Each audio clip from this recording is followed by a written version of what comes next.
Assalamualaikum warahmatullahi wabarakatuh.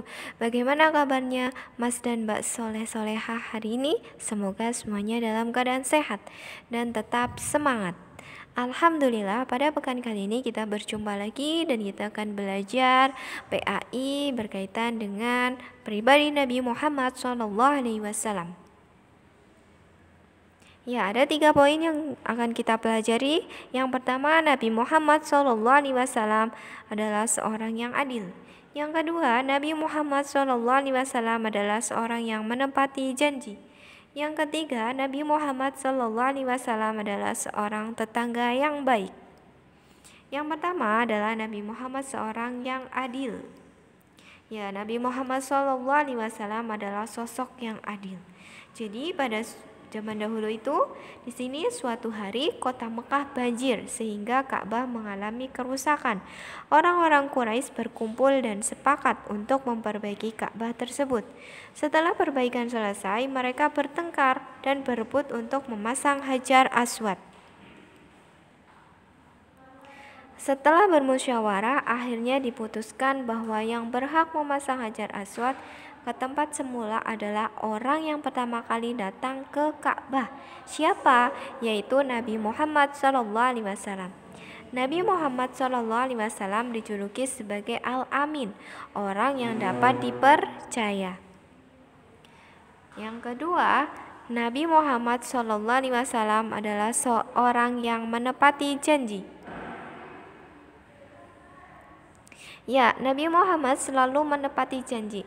Rasulullah SAW pernah berhutang pada seseorang dan berjanji 3 hari untuk dibayar. Setelah tiba waktunya, Rasulullah SAW menepati dan membayar hutang tersebut tanpa mengulur waktu. Ya, jadi Nabi Muhammad itu selalu menepati janji karena janji adalah hutang yang harus dibayar. Ya, jadi Mas dan Mbak semuanya, apabila kita punya janji belum kita tepati, maka segera harus kita tepati. Karena janji adalah hutang yang harus dibayar. Yang ketiga, Nabi Muhammad SAW adalah tetangga yang baik.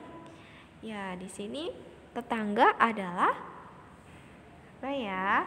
Nah, tetangga adalah orang yang tinggal berdekatan dengan kita. Nabi Muhammad mempunyai tetangga perempuan yang bukan Islam. Tetangganya selalu meletakkan kotoran binatang di rumah Nabi. Nabi membersihkannya dengan sabar dan tidak marah. Jadi Nabi Muhammad itu punya seorang tetangga yang bukan Islam, namun tetangganya itu bersifat tidak baik, yaitu selalu meletakkan kotoran di rumah Nabi. Tapi subhanallah ya, langkah baiknya Nabi Muhammad tidak pernah marah dan sabar dengan membuang kotoran tersebut. Namun Nabi Muhammad SAW tetap baik, bahkan menjenguk tetangganya ketika sakit. Ya, jadi pada suatu hari tetangganya sakit. Jadi Nabi Muhammad menjenguknya.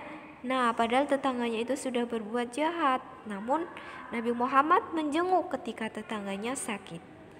Jadi demikianlah bahwa Nabi Muhammad SAW sebagai tetangga yang sabar dan hormat dan semua tetangganya pada semua tetangganya. Jadi Nabi Muhammad adalah tetangga yang sabar dan hormat pada siapa? Pada semua tetangganya tanpa membedakan kaya dan miskin.